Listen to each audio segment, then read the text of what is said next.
México bloqueó a Ecuador, Noboa sufre los estragos. Menudo título del vídeo de Mr. Cracks, al cuyo cual voy a reaccionar. Y os dejo el link en la descripción de este mismo vídeo. ¡Vamos a verlo! ¡Sinvergüenza! ¡Fuera, Noboa, fuera! He sido engañado por este miserable.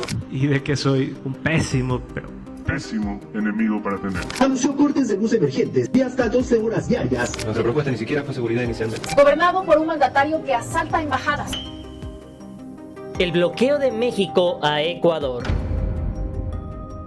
A inicio de año todos nos quedamos con un sentimiento de impotencia justamente cuando veíamos que el ejército ingresaban a la embajada de México. Sin embargo, ¿qué pasaría si yo te contara que a poco más de 6 meses de que ocurriera esto, en Ecuador la gente ha salido a las calles para exigir la renuncia del presidente Noboa? Todo esto derivado de una serie de apagones de hasta 12 horas, una inseguridad palpable y que se ha incrementado en los últimos meses y muchos otros temas políticos y sociales los cuales han puesto el gobierno de Ecuador en el ojo del huracán. Posiblemente todo esto venga derivado del problema que tuvo Ecuador con la embajada de México, en algo que podría llamársele como un bloqueo, tal cual como lo hemos visto con Estados Unidos que le hace un bloqueo a Cuba. Muy posiblemente eso haya sido lo que le hizo México a Ecuador, todo esto sin mover a nadie de sus fuerzas armadas. Así que antes de comenzar con este video, tú ponme en la parte de los comentarios si crees que gran parte de los problemas que está pasando el actual gobierno de Ecuador fueron derivados de la mala decisión al ingresar a la embajada de México. ¿Listos?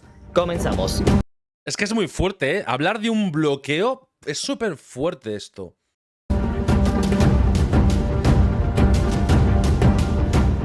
Crisis política, crisis en inseguridad, crisis económica y crisis energética. Casi nada.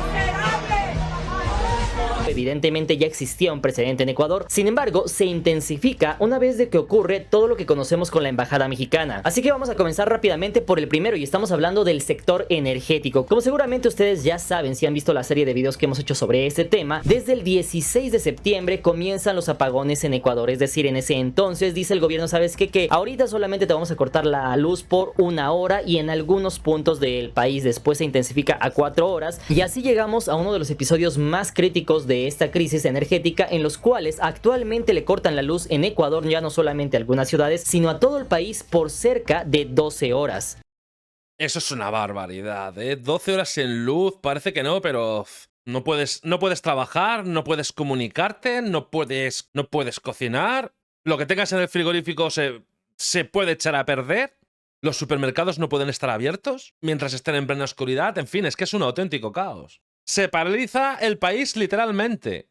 Y es que algunos de estos dichos y algunas palabras de estas personas y ciudadanos de Ecuador se han visto plasmadas incluso en algunos portales como la BBC, en la cual mencionan que esto es como volver al siglo XVIII. El Ministerio de Energía anunció hace pocos minutos apenas que los racionamientos serán de 12 horas para este sábado 9 y domingo 10 de noviembre en todo el país. El Ministerio de Energía y Mina anunció cortes de luz emergentes de hasta 12 horas diarias. ¡Estamos sin luz! ¡Sin seguridad!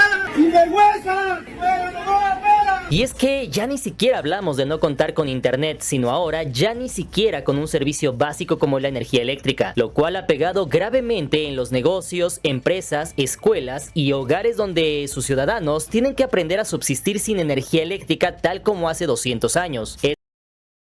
Esto es un auténtico desastre. Empieza por las familias que no pueden hacer una vida normal y acaba incluso en empresas internacionales que están dentro del país, fábricas y demás, que no pueden trabajar. Económicamente esto debe de ser catastrófico. Esto, como era de esperarse, llevó al hartazgo de la población andina, que al principio soportó cortes intermitentes de luz, pero al ser algo ya cotidiano y no contar con soluciones, se han visto forzados a salir de sus casas y manifestarse en pleno Día de Muertos. Miles de ecuatorianos salieron a las calles de Quito el 31 de octubre a pedir la renuncia de Daniel Noboa. Todo esto mientras se difunden imágenes de su presidente celebrando Halloween disfrazado de bestia. Noboa celebraba Halloween disfrazado de bestia. ¡Esto es Halloween! Le da igual, le da igual. Él vive en su mundo de niño rico y le da igual lo que pase aunque sea el presidente de su país. O sea, al menos podría mostrar un poco de alguna cara de preocupación o algo. Nada, le da igual. Ya lo dije desde el principio, este hombre vive en otro mundo. Halloween, Halloween, Halloween. Es así como tenemos que, cronológicamente hablando, tenemos que desde mediados de septiembre comenzaron los apagones, más tarde en octubre se intensificaron y llegaron a su punto crítico este noviembre, donde cortaron la luz por 12 horas al día en todo el país, lo que llevó a los ecuatorianos a usar redes sociales para evidenciar los problemas por los que pasa el país, al grado de decir que les va peor que con Lazo o Correa, anteriores presidentes. Indignación, la rabia que tenemos de haber sido engañados por este miserable muñeco de cartón. Ya es difícil que gente que ha votado un partido reconozca que se han equivocado, ¿eh? Creo que es en la política lo más complicado del mundo, ver algo así. El primer año hemos superado, por mucho, lo que mis antecesores no pudieron hacer a favor del país.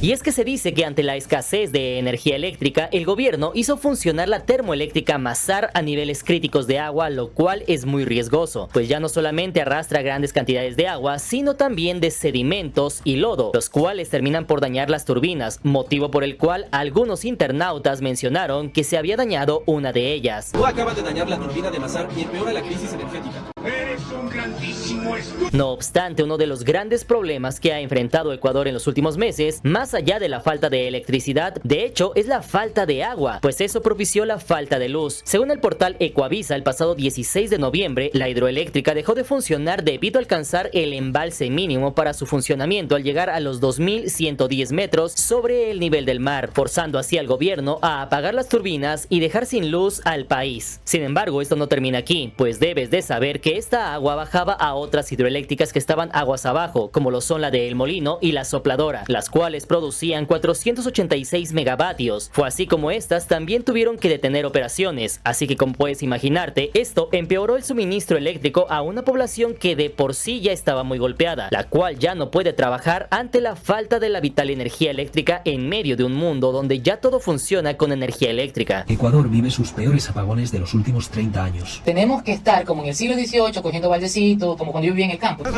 A ver, que un país entero esté sin luz es una auténtica vergüenza. O sea, ¿cómo que no están dando soluciones ya? ¿Qué están haciendo? ¿Qué están haciendo? ¿Tampoco les importa a los ecuatorianos, a su presidente? Autoridades han dispuesto que las 3 centrales hidroeléctricas del río Paute permanezcan apagadas el mayor tiempo posible para que sus embalses se recuperen. Era cuestión de horas y ocurrió. La central hidroeléctrica de Mazar dejó de operar y es que la situación era insostenible. Una vez que Mazar salió de operación por la caída de su embalse, La mirada de los técnicos se concentra en Paute Molino, la segunda hidroeléctrica en el río Paute y la segunda más grande del país. Sin embargo, hasta este punto vamos a responder la primer pregunta que te planteé al inicio de este video, y era si México le había puesto un bloqueo comercial como lo hace Estados Unidos con Cuba. Pues vamos a responder esa pregunta porque al parecer esto es algo que no se ha mencionado. Y es que si bien es cierto, por un lado ese tema ya pasó a la Corte Internacional de Justicia, sin embargo no se ha visto nada, no se ha solucionado nada y aún no se tiene ni siquiera fecha para que se defina si se va a hacer alguna sentencia o lo que sea. Por otro lado, todo parece indicar que México, detrás del telón y sin hacer nada así totalmente de frente, le impuso un bloqueo a Ecuador. Pues deja que te explique esto rápidamente y vamos a comenzar con el tema del sector energético. Como todos recordamos, justamente cuando comienza todo este tema con México y Ecuador, lo cual de hecho pasa el 5 de abril y en ese momento México rompe relaciones diplomáticas con Ecuador, pero también todos recordarán que algunos países aliados de México hacen lo mismo y propiamente ahí tenemos el caso por ejemplo de Nicaragua o de Venezuela, pero pasa algo muy interesante con algunos otros países que tal vez no rompen relaciones diplomáticas, pero sí que hacen algo en favor de México, y uno de esos países fue precisamente Colombia. Para esto vamos a regresar un poco en el tiempo y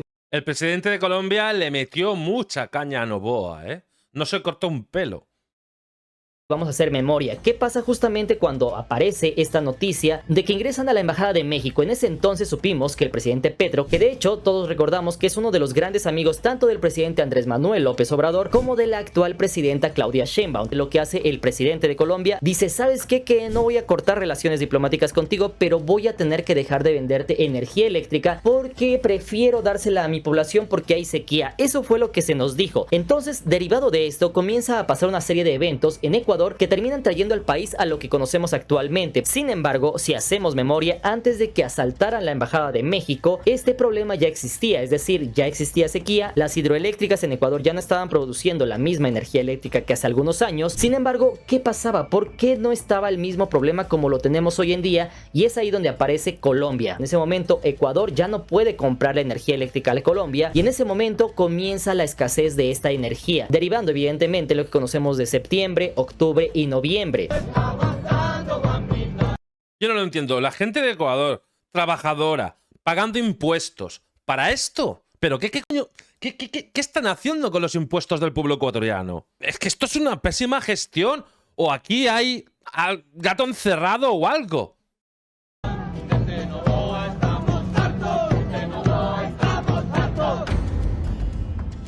¿Tú qué opinas sobre de esto? ¿Crees que sea algo verdadero de que México no ha llevado a sus tropas a este país para hacer justicia? Sin embargo, quizás solamente hizo algunas llamadas a sus aliados y de esta forma ha afectado el gobierno, desestabilizándolo y poniendo en jaque a las próximas elecciones mientras Ecuador se encuentra en penumbra. Sin embargo, una interrogante es ¿qué tuvo que suceder para que Colombia decidiera quitar el bloqueo energético a Ecuador? Quizás solamente haya sido derivado de la salida de López Obrador del poder, pues solamente mes y medio después, Colombia ha levantado el castigo. Sin embargo, uno de los grandes problemas de Ecuador que podía haber dejado fuera de la silla presidencial a Noboa en las próximas elecciones, al parecer ya se solucionó, pues Colombia ahora les ha ofrecido nuevamente energía eléctrica. Sin embargo, habría que ver ahora a qué costo. Por lo mientras, el bloqueo que tambaleó al gobierno ecuatoriano parece tener un salvavidas llamado Colombia. Sin embargo, no podemos olvidar que el presidente Petro es un gran aliado y amigo de México. Ya es oficial. Empresas privadas de Colombia ya venden desde este domingo energía a Ecuador. Colombia nos volvió a vender energía eléctrica. Desde este fin de semana, el país vecino volvió a enviar electricidad a nuestro país. Desde este domingo, Colombia volvió a entregar energía a Ecuador.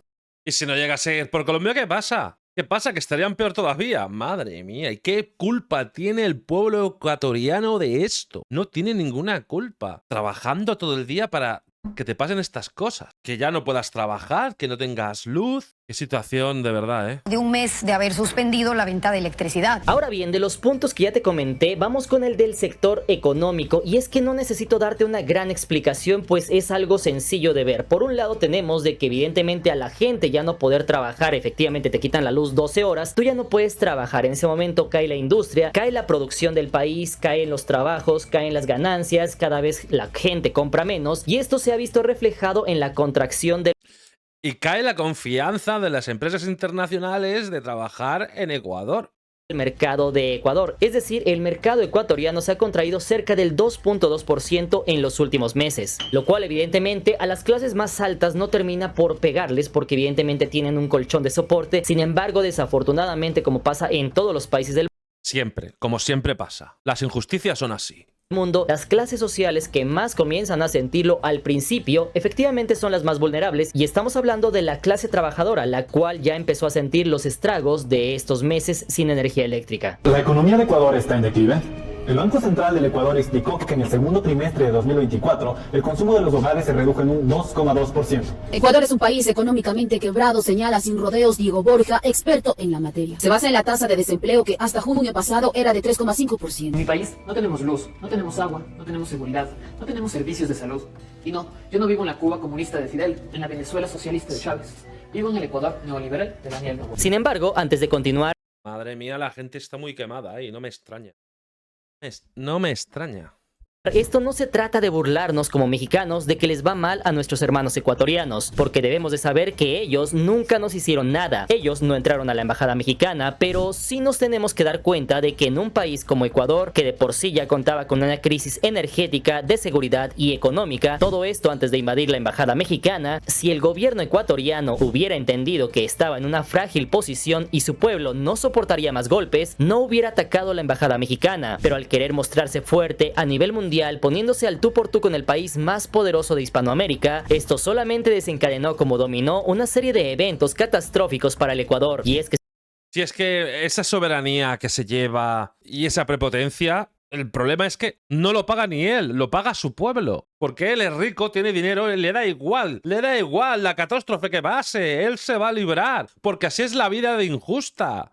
Que si te pones a pensar un poco, esto es como un efecto dominó. Al golpear una frágil industria energética de la mano de Petro, amigo de Obrador, esto propició la falta de energía eléctrica en el país, y esto solamente fue empeorando ante la sequía de ese país. Esto a su vez derivó en cortes masivos de luz, y eso derivó en una desaceleración económica. Más tarde, eso contrajo el mercado interno ecuatoriano, y tampoco necesito explicarte mucho que en un país donde no hay abundancia, y donde ya de por sí había un precedente de altos índices de delincuencia, pues ahora sumado a una escasez de luz y de trabajo, esto solamente ha empeorado el sector de la seguridad. Y por si fuera poco y para colmo, las malas noticias para Ecuador no acaban aquí, pues tampoco hay estabilidad social y mucho menos estabilidad política en el país sudamericano. Y esto de hecho se ve reflejado en las múltiples manifestaciones multitudinarias, lo cual demuestra el poco amor del actual gobierno por su país, pues lejos de mantener estable su país en los pocos sectores que aún puede controlar, como por ejemplo el social o el político, lo que hace es mover el avispero y pelear contra la oposición frontalmente, tal cual como te contaré al final de este video, diciendo públicamente que es pésimo enemigo para tener, lo cual ha quedado demostrado en la persecución que ha tenido contra su ex esposa, su vicepresidenta, periodistas como Alondra Santiago, entre otros.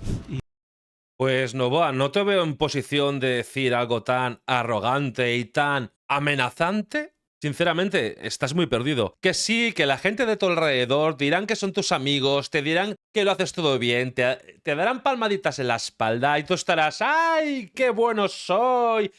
¡Y qué éxito que tengo! Pero lo que le falta a Noboa es un golpe de realidad.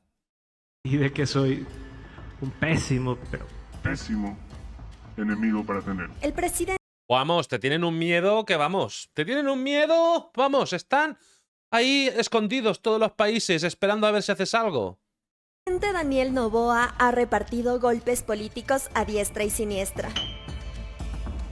Así que como puedes darte cuenta, los problemas actuales del Ecuador no son por culpa de México, pero muchos de ellos sí se agudizaron a partir del 5 de abril de 2024 cuando ingresan a la embajada. No obstante, como siempre, el pueblo aguanta, pero todo tiene un límite, y ese límite ha llegado para el pueblo ecuatoriano, pues al no contar con energía eléctrica, al cada día tener más crisis económica y peor aún, al no bajar el índice de delincuencia porque simple y sencillamente el presidente dice que él no se comprometió a eso. Para empezar, nosotros iniciamos desde campaña, y eso se lo puede ver, como un gobierno que se enfocaba en el empleo, no en la seguridad. Nuestra propuesta ni siquiera fue seguridad inicialmente.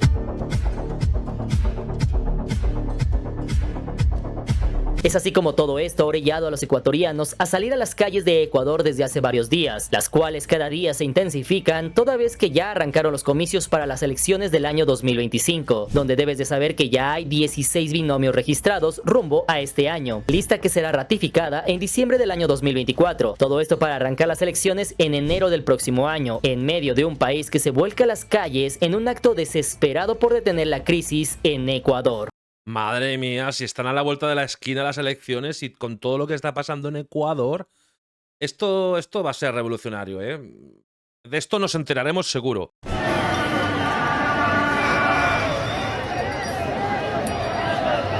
Se vive una jornada de movilización en contra del gobierno de Daniel Noboa. Bueno, son movilizaciones en las 24 provincias del país para rechazar la actitud inhumana e incapaz de un presidente. Incluso mencionando un paro nacional este 21 de noviembre. Este 21 de noviembre nos convocamos para luchar contra las políticas neoliberales del gobierno de Noboa. Es absurdo hacer un paro nacional en estado de excepción.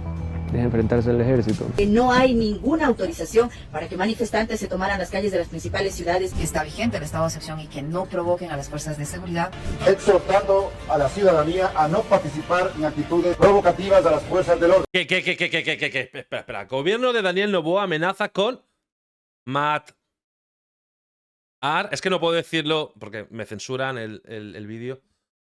Manifestantes en las protestas que se organizan este 21 de noviembre. Se hará uso letal de la fuerza a quienes protesten contra los apagones, salud y educación. Pero, ostras, ¿esto es así? Espera, ¿qué coño? ¿Qué está pasando? El gobierno advierte a la ciudadanía que no provoque a las fuerzas del orden con manifestaciones. Número 2 en visto. Noboa marcó un récord, logró lo insólito, organizó una cumbre de jefes de Estado sin jefes de Estado. Debes de saber que del 12 al 15 de noviembre, es decir, apenas hace algunos días, se llevó a cabo precisamente en Ecuador la cumbre iberoamericana. Pero lo que realmente llamó la atención y se hizo viral es que de una lista de 24 presidentes, solamente asistió la enorme cantidad de 4 presidentes. Nadie quiere venir al Ecuador. Desde el día de ayer se está realizando la cumbre iberoamericana en la ciudad de Cuenca. Sin embargo, dicha cita ha roto récords por ausencia de mandatarios.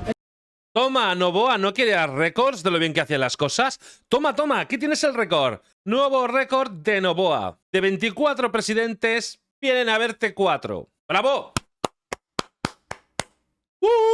En total, solamente 4 líderes vinieron de los 24 invitados. Y de hecho, por si te preguntabas quiénes son los asistentes, pues estos fueron el rey de España, que desde aquí nos debería hacer pensar por qué un rey de Europa se tiene que seguir reuniendo con los presidentes electos de Latinoamérica. Sin embargo...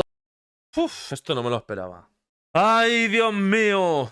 Yo al rey de España no lo voté. De hecho, no se puede votar. Está ahí impuesto. Te guste o no. Y yo soy de la parte de españoles que piensa que no tiene que estar. Lo siento. También asistió el presidente de Portugal, Marcelo Rebelo, el presidente de Andorra, es decir, un paraíso fiscal con una población de 85.000 habitantes. O sea, de 4, uno es rey, que no es presidente. El otro es presidente de Andorra, que es un país que está aquí arriba de España, muy pequeñito. Y sí, es un paraíso fiscal porque hay mucha gente que se dedica a hacer negocios digitales, sobre todo, y va allí, nuevos emprendedores a montar empresas. Pero es un país muy pequeñito, es tan pequeño como 3 o 4 pueblos normales, es que no es nada. Y un territorio de 468 kilómetros cuadrados, acompañados del único presidente de Latinoamérica que asistió, es decir, el presidente de la República Dominicana, Luis Abinader. Y todo esto, obviamente, sin olvidar al anfitrión, es decir, el presidente Daniel Noboa. Daniel Noboa será el único presidente sudamericano en la cumbre iberoamericana. Obviamente, no contando... Es que es gracioso esto y todo. Dando con la presencia de ningún presidente relevante de América, ni siquiera de presidentes que se supone que son aliados y amigos de él, como lo fueran Milei de Argentina o Bukele de El Salvador, ya que no podemos olvidar que estos 3 presidentes se reunieron en la toma de poder del presidente Bukele, lo cual según algunos medios se atribuye a su falta de políticas externas, pero más importante aún, el tema del asalto a la embajada mexicana. De acuerdo a expertos, las principales causas por las cuales los mandatarios no asistieron a la cumbre es la falta de políticas externas del gobierno y además está la invasión a la embajada mexicana. De hecho, si seguido esta serie de videos sobre Ecuador, recordarás cuando te conté que la vicepresidenta Abad había interpuesto una demanda contra el presidente. Sin embargo, hace unos días logró deshacerse de ella al deshabilitarla como vicepresidenta y poner en su lugar a otra vicepresidenta interina. Todo esto apenas este 13 de noviembre en medio de esta cumbre. Verónica Abad reaccionó a la suspensión por 150 días que el Ministerio de Trabajo le impuso por un supuesto abandono de funciones. Luego de tantos ataques ejecutados en contra por parte del presidente Daniel Noboa a sus ministros y el círculo cercano, denuncio que han vuelto a ejecutar una grosera violación a la Constitución y a las leyes ecuatorianas. A ver, lo que está haciendo Noboa, sinceramente, no vive en Ecuador, pero desde fuera está dando muy mala imagen, a la presidencia de Ecuador. O sea, se está dando muy mala imagen fuera de Ecuador. Es una cosa detrás de otra. Es que ya no... Hay bultos que no se pueden esconder y por mucho que barras, pues al final la mierda sale del suelo. De descalificar a la vicepresidenta. También influye lo que ya fue condenado por toda la OEA en la invasión a la Embajada de México. ¿Quién en su sano juicio querría venir al país más inseguro de la región, con cortes de energía de 12 horas diarias? Carcelarias, gobernado por un mandatario que asalta embajadas y tumba a su vicepresidenta, atropellando la Constitución. Es así como si te das cuenta, el peor error del actual presidente Noboa fue meterse con México. Todo esto sin considerar las secuelas que esto le traería, pues seguramente no terminarán aquí. Pues México en efecto es un país pacífico, pero tampoco te metas con México si no quieres ver el otro lado de la moneda. Es por eso que, como te he venido comentando, México, sin usar un solo soldado por su nivel de influencia y aliados, ha bloqueado Ecuador y las secuelas las sigue y las seguirá sufriendo su presidente, y más doloroso aún su pueblo, lo cual continuará hasta que Noboa deje el poder, y que esperemos que por el bien de los ecuatorianos deje el poder el próximo año. Y finalmente el número 3, monopolio. Si no estás conmigo, estás contra mí. Y de que soy un pésimo